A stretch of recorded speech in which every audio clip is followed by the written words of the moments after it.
In May 1886, Mr. J. Anthony Locke, the senior partner in a firm of auctioneers and estate agents in Leamington Spa, moved into a newly built house in Priory Terrace with his family and 2 servants. This is also the house that I've lived in with my family for the last 20 years. The original building plans confirm that the architecture and interior layout have remained largely unchanged. I feel I've been living with echoes of the lives of Mr. Locke and his family and the choices they made about the house. A piece of land beside the River Lem, which had been part of the garden of the Priory, the vicarage attached to the parish church, and temporarily used as a skating rink, was bought in 1880 by Anthony Locke and his business partner William Gilbert. In 1885-6, 3 pairs of semi-detached houses were built on that land, designed by the architect Frederick Foster. The end house, closest to the mill, was owned and lived in by Anthony Locke, and the remaining houses were let or sold. William Gilbert did not live in one of them, but continued to live above the firm's business premises on the Parade. This is the short version of the story, but the house has a much more interesting story to tell about Mr. Anthony Locke and his life in Leamington. In telling this story, I feel a little like Lewis Carroll's Alice, peering into the looking glass at a house which both is and is not the same as the one that I live in.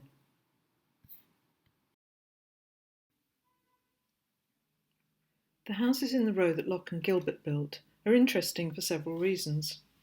Architecturally, they're strikingly different from their neighbours and from the stuccoed Regency and Victorian houses which fill the town centre. Despite this, they've been largely overlooked by architectural and local historians. The architectural historian Nicholas Pevsner appears to have walked along Priory Terrace, but commented only on 3 buildings by relatively well-known local architects on the opposite side of the road. Well-respected local historians seem barely to have noticed any architectural or social significance attached to this row of houses or others built in the same period and style.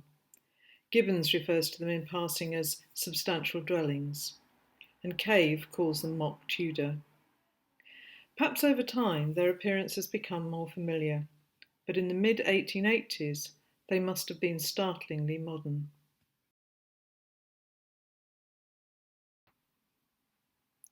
The American author Nathaniel Hawthorne, who lived in the town during the late 1850s, did not have a high opinion of the architecture of Leamington at that time.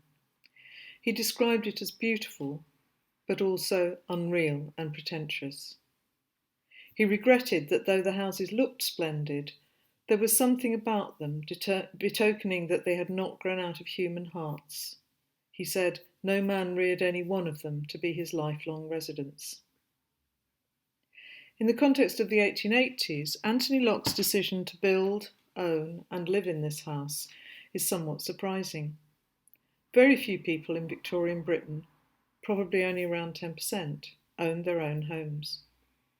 For Victorians, the house that you lived in was a clear indication of social status. Renting your home on a short lease was both economical, allowing families to live in larger houses than they could have afforded to buy, and flexible, as families could move as their circumstances changed. By becoming an owner-occupier, Anthony was creating a lifelong residence and effectively tying his social status to the house that he chose to build. He must have given careful thought to the kind of house that would provide a permanent home for his family, a house that grew out of his heart. So who was Anthony Locke? He was born in 1852, the son of Philip and Susanna. Philip was a self-made man. Census records in the 1840s and 50s show him as an upholsterer. This title had a wider meaning than we'd give it today. Upholsterers not only made furniture, but also sold fabrics and other furnishings. By 1859, when he placed this advertisement in the Courier to announce his move to a new shop in fashionable Upper Parade, he'd also begun working for the firm of auctioneers and estate agents John White and Company. The move into auctioneering was probably an easy step. He was familiar with selling furniture, and since auctioneers were often involved in selling the contents of houses that had become empty, many also became house agents, valuers, and surveyors without any further training or qualification. He clearly did well in his new role and was taken on as a partner to create White and Locke in 1861. When the final members of the White family retired in 1875, he formed a partnership with William Gilbert, a long-term employee of the firm, and renamed it as Locke, Gilbert and Company. Philip Locke's successful career can be mapped, figuratively and geographically, on the basis of census records. The 1841 census records him living with his wife Susanna in a less fashionable part of the town, in a house shared by several others. 10 years later, they were living in a house in Grove Street, with one servant and a lodger to provide some additional income. 1861 saw them living above their shop premises on Upper Parade, and by 1871 they had a prestigious address on Hamilton Terrace. From there they moved to Fontaine Villas, part of what is now Lansdowne Crescent. This is a demonstration of how renting, rather than owning their homes, enabled Victorian families to give clear signals about their changing social status, and indeed Philip and Susanna may have moved more often in the intervals between the censuses. It might seem surprising then that Philip and Susanna also owned a number of properties that they did not live in.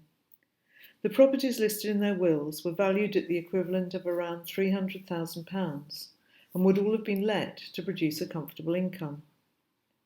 It's worth noting that in the 19th century houses were relatively less expensive than they are today. This group of properties would now be worth several million. Philip died in 1877 and Susanna in 1880. This notice of the sale of her furniture and effects includes numerous luxury items, which suggests that the family had a very comfortable lifestyle.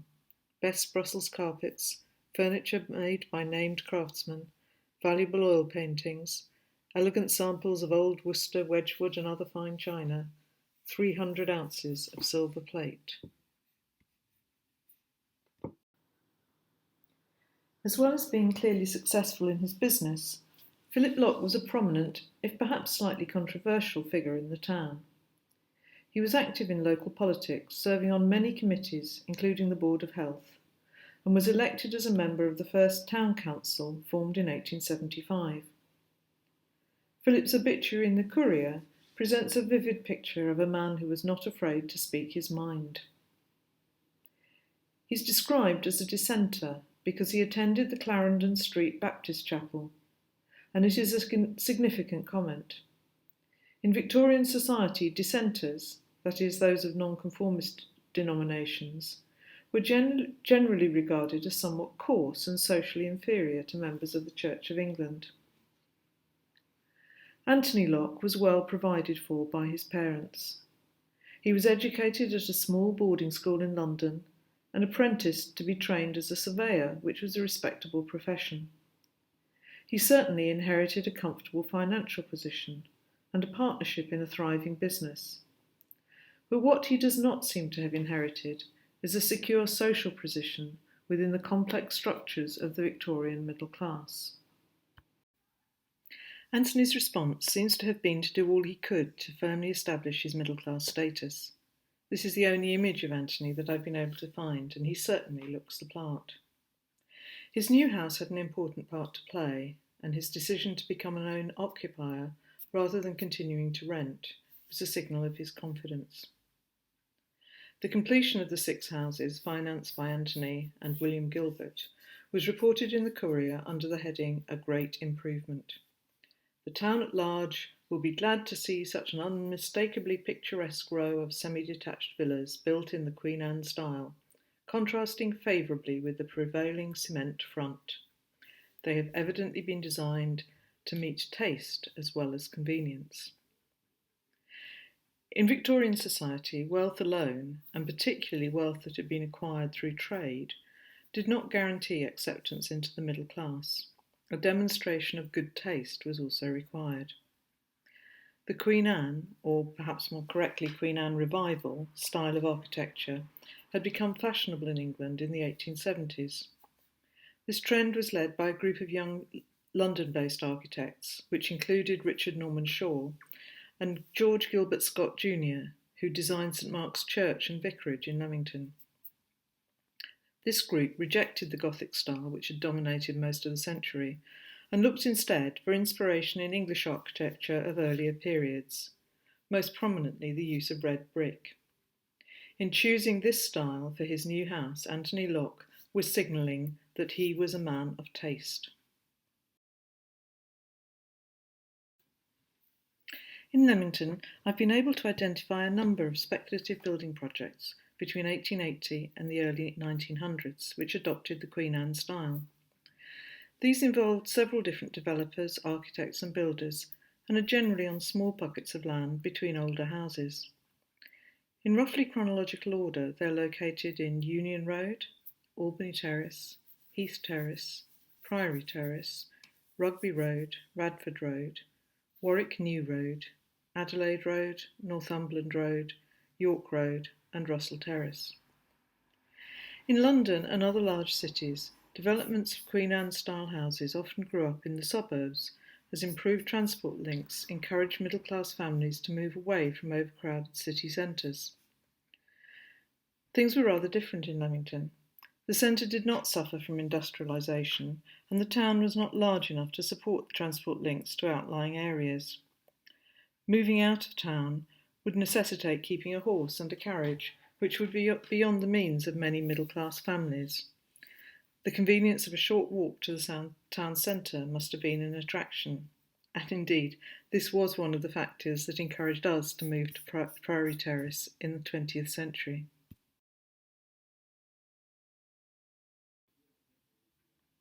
Looking at these houses as a group, it's easy to see the features which characterise the Queen Anne style. Prominent hipped roofs, pointed gables decorated with hanging tiles or black and white timbering, tall chimney stacks, sash windows divided into small panes, and an overall lack of symmetry. They are spacious, three-storey, terraced or semi-detached houses with at least 4 bedrooms, designed for the middle-class population that was now beginning to dominate the town. They incorporate many modern features. Most have bathrooms and indoor toilets, and they have kitchens on the ground floor rather than in a basement.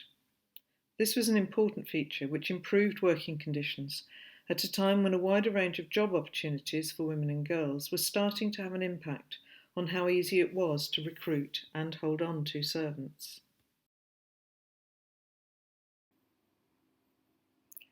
Anthony Locke wanted a modern, convenient house for his family. He married Ada Mary Franklin, the daughter of a prosperous woolen draper and tailor, in June 1878, and they began their married life living at 12 Clarendon Place. This is a house with an odd appearance, as it was designed to be one end of a grand crescent, the centre of which was never completed. The space was later filled with a row of detached houses in a very different style.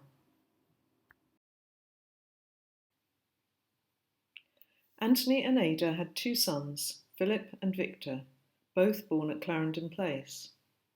The first census after they moved to Priory Terrace does not include Philip, who by then was a boarder at Berkhamsted Public School, where his brother would later join him.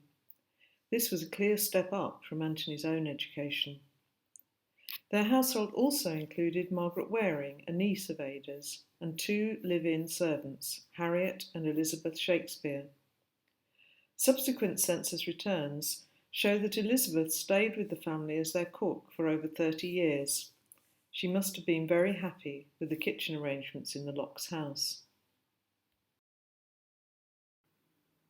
As well as a comfortable family home, Anthony wanted a house that would secure his social status by demonstrating his good taste, and serve to promote his business. In the 19th century, books offering advice about all aspects of the home and family life became popular. Anthony certainly did vote Tory, and he seems to have taken on the rest of this advice as well. There were many books about aspects of architecture, aimed at both architects and builders, and at their clients.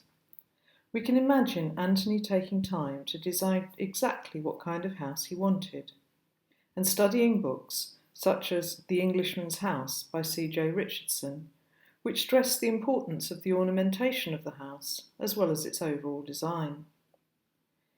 It is clear that he always intended number 25 to be his own home. It is subtly wider than the others in the row, as we can see in this image of numbers 23 and 25, and it contains some more elaborate decorations. In the 1880s, artistic good taste was associated with new fashions influenced by the aesthetic movement.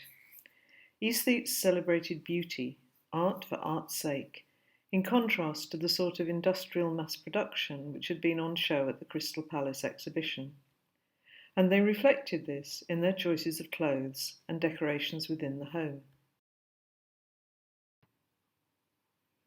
In its extremes, the aesthetic movement was satirised in cartoons and even by Gilbert and Sullivan in their opera Patience. As Oscar Wilde was one of its leading proponents, there was also an implication of some tendency to decadence. Despite this, some aspects of aesthetic fashions became part of popular culture, such as blue and white china and decorations featuring peacock feathers, sunflowers and lilies. These became a sort of shorthand to signal artistic taste. The use of red brick lent itself to decorative mouldings, and some of the architects using the Queen Anne style incorporated flamboyant examples such as these in their houses. Frederick Foster also added some moulded brick decoration to the exterior of Mr. Locke's house, the date of erection and circular tiles depicting sunflowers and lilies. As these are placed at the top of the main chimney and high on the front wall, they do not make an immediate impression. I needed binoculars to be sure what they were.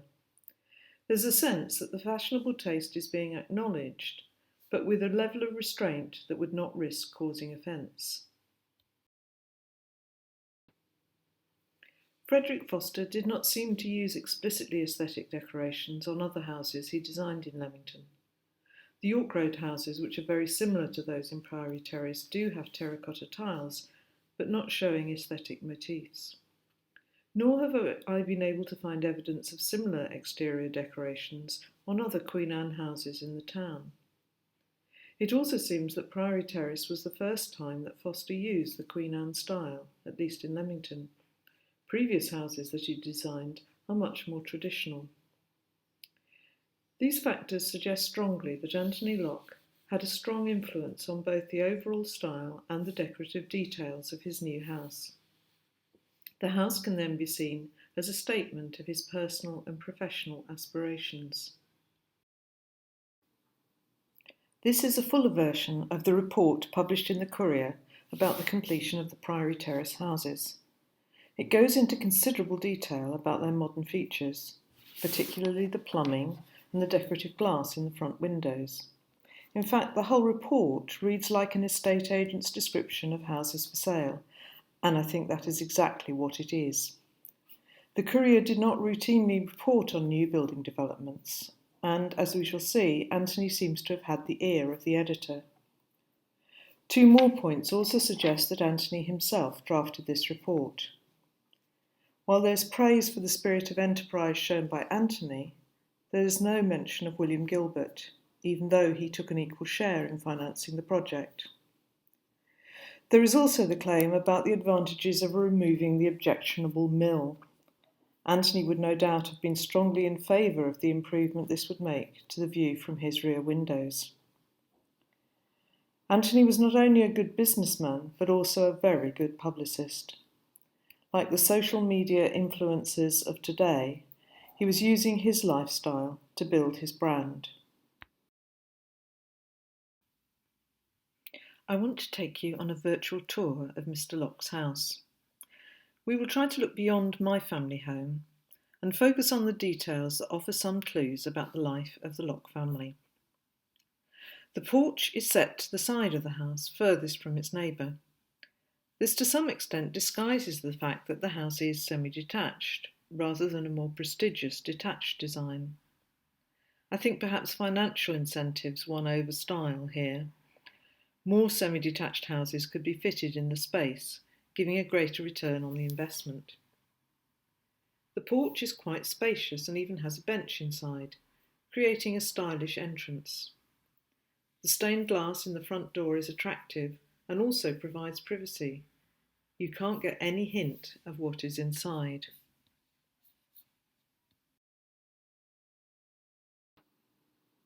When we step inside, we still do not immediately get a sense of the layout of the house.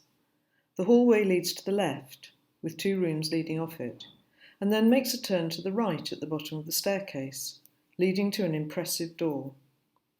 When opened, this doorway leads to a second internal hall, with doors straight ahead and to the right, and another to the left, leading down to a cellar.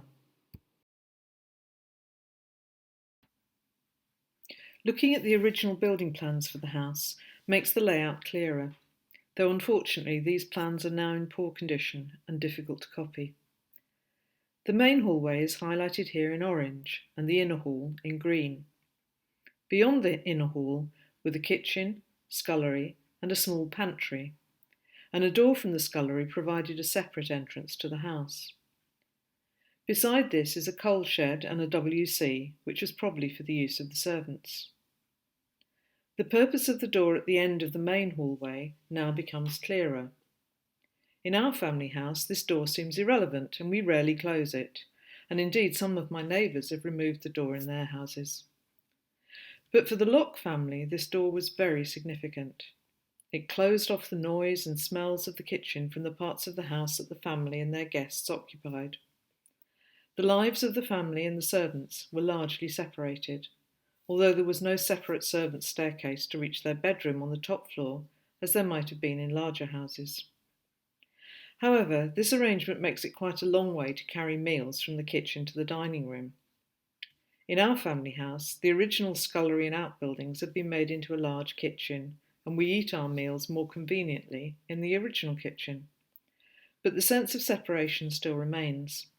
The kitchen feels quite remote from the living rooms, and as the system of bells within the house has long fallen into disrepair, I now sometimes resort to text messages to let everyone know when meals are ready. The plans offer a few more clues up to the Locke family's lifestyle. The plan for the cellar shows areas designated for storage of foodstuffs and coals, but also a separate area for wines.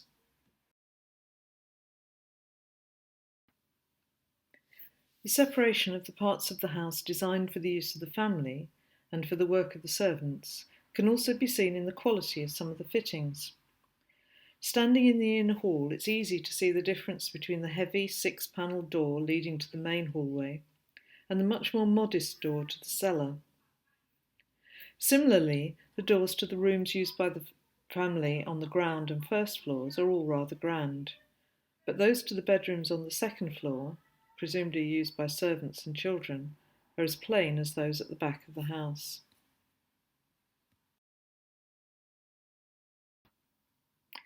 All traces of the original scullery have long since disappeared, and all that remains of the kitchen is this splendid floor-to-ceiling cupboard, which, as it's built against the outside wall, remains very cold inside. I assume that it was used as a larder.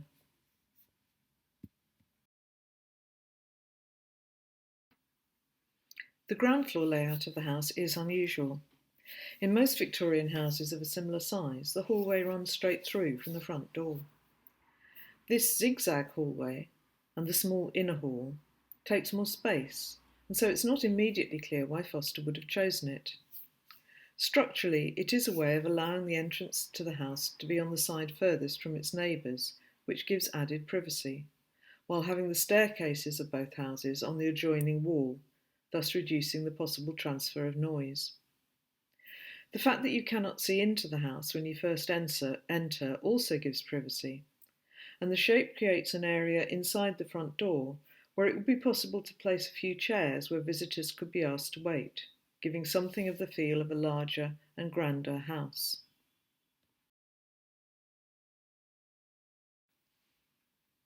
I found an example of a similar layout used by Stevenson, the author of one of the most detailed advice books on house building. As shown here, it is used in a larger detached house in which the entrance is placed to the side rather than being in the centre. A floor plan with a zigzag hall is used in a number of other houses in Leamington, built at around the same time as the Priory Terrace houses. Foster used this plan again in his design for the houses in York Road, and it was used in at least 3 groups of houses built by F.W. Lee in Union Road, Adelaide Road and Northumberland Road. It also appears in a single house in Albany Terrace built by Thomas Lissaman. Ideas and designs were no doubt discussed and shared between local architects and builders, and in fact the distinction between the two professions was not as clear then as it might be today. Many experienced builders could draw up plans based on patterns from books like Stevenson's without employing an architect. The records in the archives are not always consistent. I've not found an architect linked to the Union Road houses or a builder for Priory Terrace, but the houses have so many similarities that it seems likely there was some collaboration between Foster and Lee.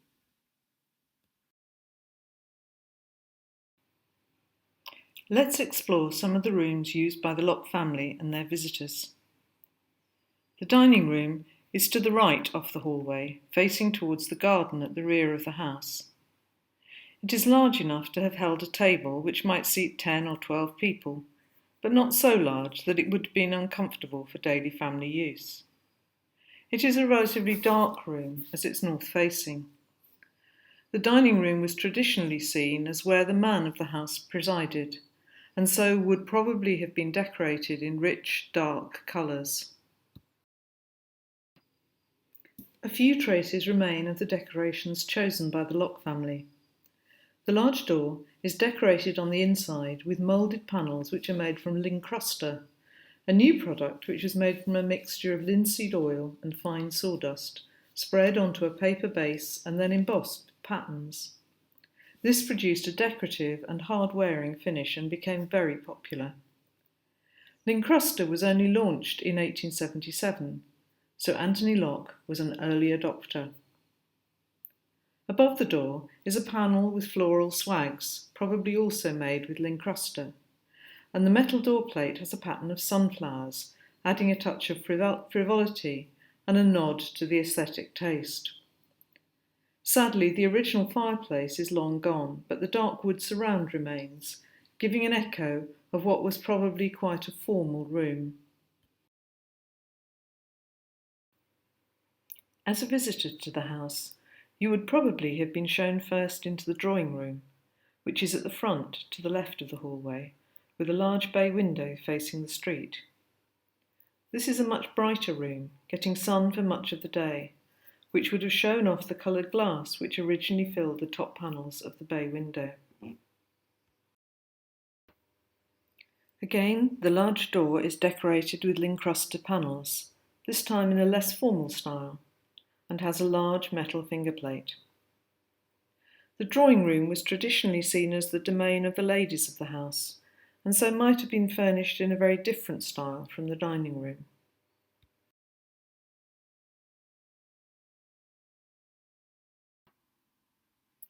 However, what would have taken your attention immediately when you entered the room is the magnificent fireplace, with its carved oak surround and huge overmantel mirror.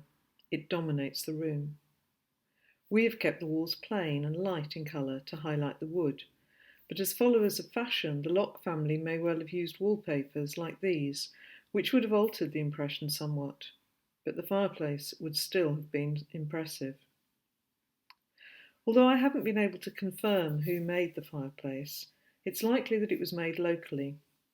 Warwick was a centre for high-quality wood carving and cabinet making during the 19th century. There were 4 firms that achieved national reputations and even royal patronage. Of these, the company most active during the 1880s was led by James Plucknett.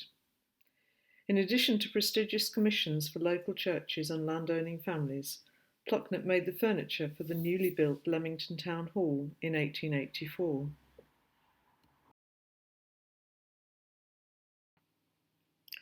Anthony would certainly have known James Plucknett, who had a showroom on the Parade in Leamington, as well as workshops in Warwick, selling a range of furniture and furnishings.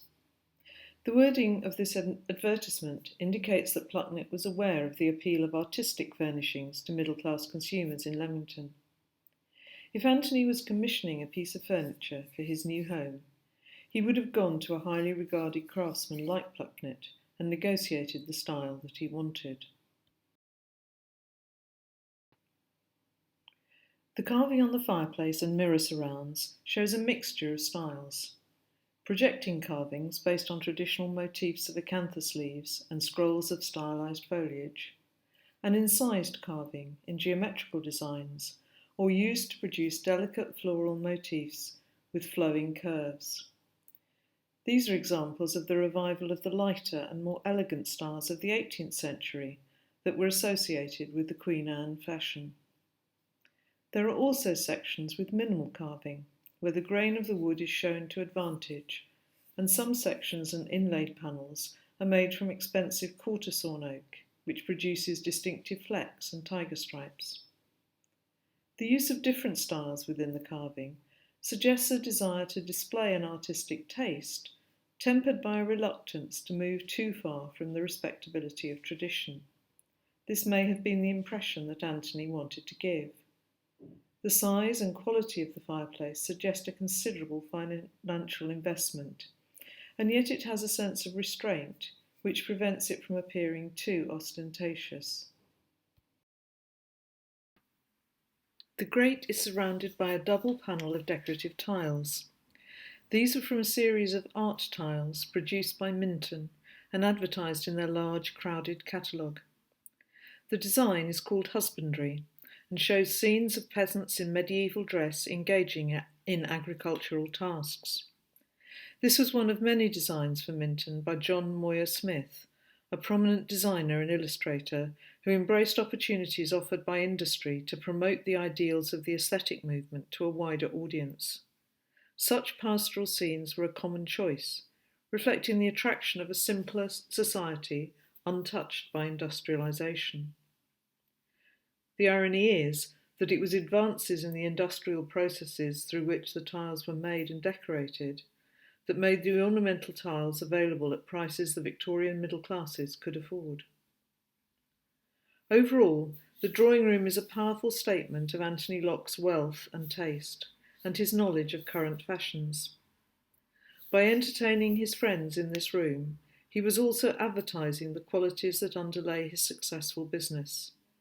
In effect, he was saying, if I can create a home like this for my family, I'm also the best man to buy and sell property for you.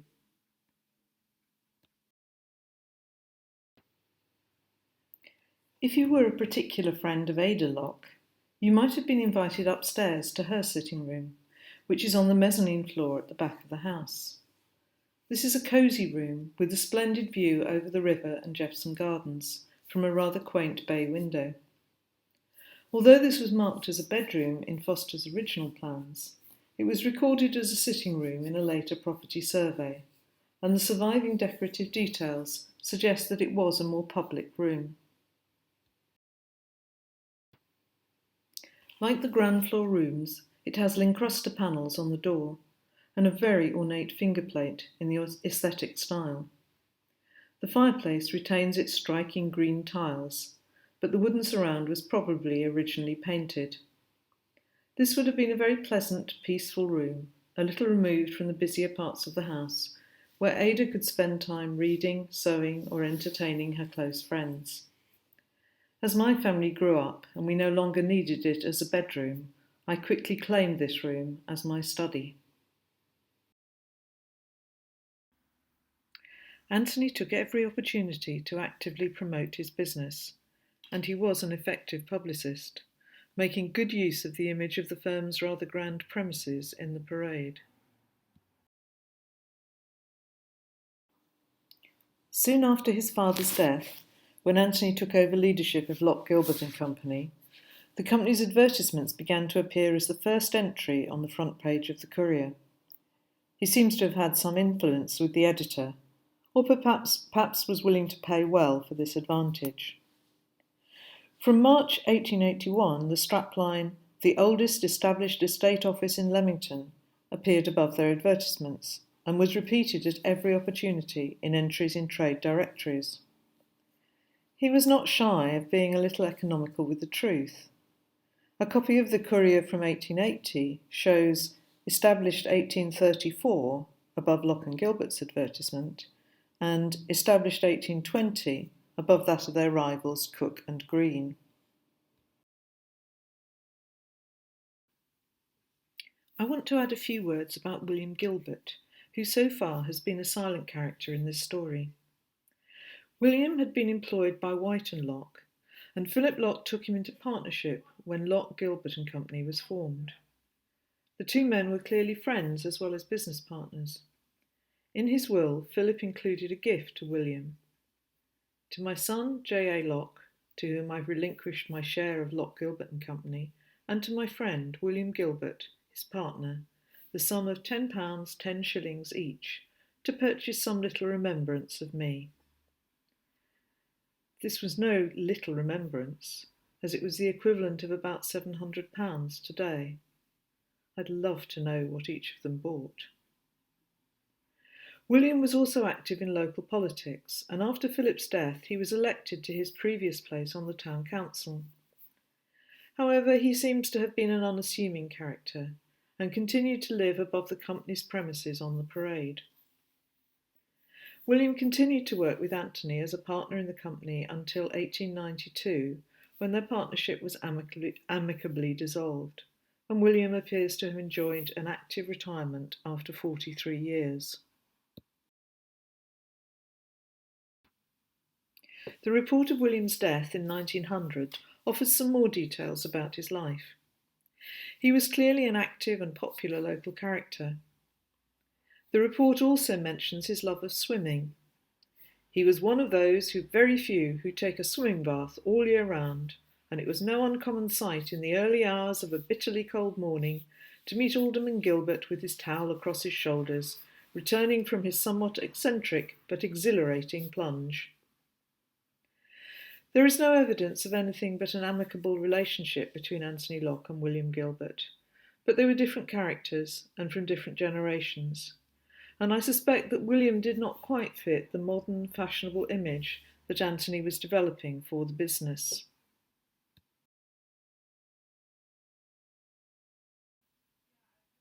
Anthony did not get involved in local politics, but he engaged in a range of other activities which gave him a prominent position in the town, securing his social status and increasing his network of contacts.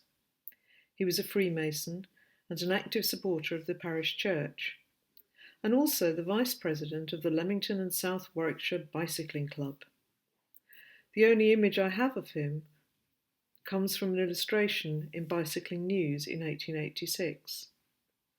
Cycling was a relatively new sport, and cyclists were still viewed with some concern by pedestrians and horse riders. From 1875 onwards, annual events were organised to promote cycling, in which clubs from across the Midlands met in Leamington. These were not competitions, but a grand parade of cyclists was conducted around the town, involving hundreds of participants, and other entertainments, including firework displays, were organised alongside this for the general public. Reports in the Courier suggest that Anthony was a chief organiser of the grand dinners which marked these cycling meetings. Notice that Anthony appears in this illustration dressed in a stiff collar and a top hat, in contrast to the other members of the club who are shown in more informal outfits. This image seems to have been a deliberate choice. Extracts from a report of one of these meetings praises the club for the excellence of the arrangements for the day, and particularly the invaluable assistance of their respected Vice President, Mr. J. Anthony Locke. One of those proposing a toast at the grand dinner mentioned Anthony particularly, saying that he was grieved that the gentleman was not a cyclist. He reported the comment, "What a jolly chap that fellow in long clothes is," and claimed that if the cyclists could see their vice president in short clothes like themselves, they would be a great deal better pleased. This light-hearted banter reveals the surprising situation that Anthony was a central figure in the club without himself being a cyclist, and raises the question of his motives for this. I think Anthony enjoyed entertaining and had all the skills to organise these large events with style and taste, and it helped to build his public image and his company's brand. Anthony also became a leading local member of the Primrose League, a voluntary organisation which was established in 1883 following a serious Conservative election defeat. The aim of the League, which was named after what was reportedly Disraeli's favourite flower, was to reach out to new voters using innovative campaigning approaches. It employed a wide range of strategies to attract members, particularly public events and entertainments.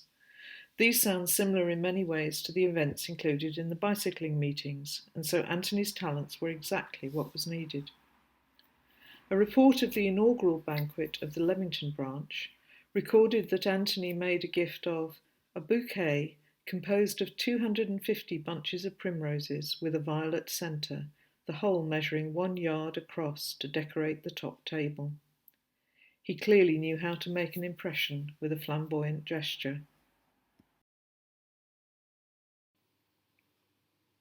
Anthony's business continued to thrive, and in 1904 he took his son Philip into partnership, changing the name of the company to Locke & Son.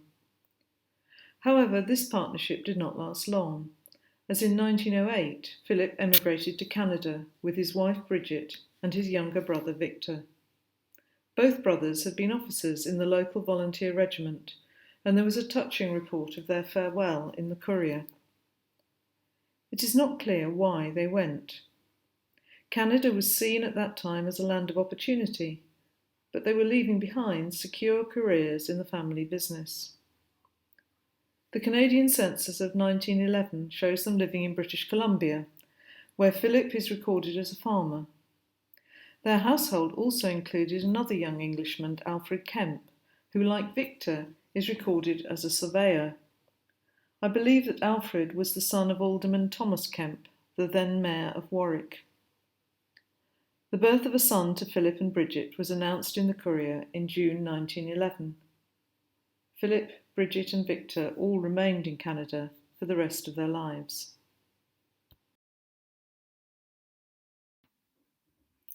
Anthony continued to run his business until his death at the age of 59 in December 1911, despite increasing ill health. In his obituary, he is described as a well-known citizen of the town, a man professionally of great capacity and personally one of the most quick-witted, genial and sociable, and of a cheerful disposition. The obituary also notes that in his business as an auctioneer, he enjoyed a splendid reputation, his natural gifts and readiness of speech making him extremely popular on the rostrum. I think I would have liked to have met him. His business was certainly very successful. His estate was valued at over £10,000, the equivalent of around £750,000 today. But his business success is perhaps less impressive than his success in creating the Locke brand. After his death, Mr. Boggis and Mr. Burridge, who had worked as clerks in the company for many years, took over the business, but continued to use the name Locke & Son, even though no family member was involved in the business.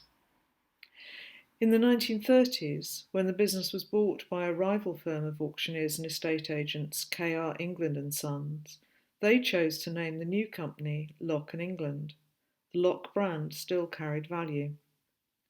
Well into the early 21st century, Locke & England was regarded as one of the most prestigious estate agencies in the town, and the name is still retained by the company, who are still auctioneers and valuers, but no longer estate agents. After Anthony's death, Ada sold the house and its contents. This announcement in the Courier says that she's leaving Leamington, but though she seems to have made a visit to her sons in Canada, she returned to the town and lived here until her death in 1931.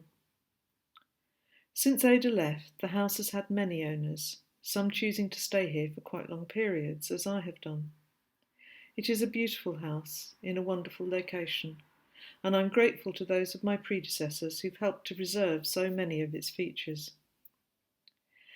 Having explored Anthony's story, I imagine the house being full of life and energy as he and Ada enjoyed entertaining guests and business associates. I also feel enormous sympathy for Ada, who, in the end, was left with a lovely home but no one to share it. I hope it was some comfort to her to know that because of Anthony's success, his name continued to be remembered and respected. When Anthony Locke moved into his new house, Leamington was a town in transition from fashionable holiday resort to the stereotype of Middle England which remains its dominant image. Anthony's personal legacy has been an established brand name, but his house has slipped out of the town's history, and it now attracts little attention compared to the grand Regency terraces for which the town is famous. In the 1880s, the house was an example of a significant transition in domestic architecture taking place across cities and towns in England, though the impact of this in a small provincial town was relatively limited. Visitors to the town do not now seek out Queen Anne architecture, and if they notice Anthony's house at all, it is likely to be for a very different reason.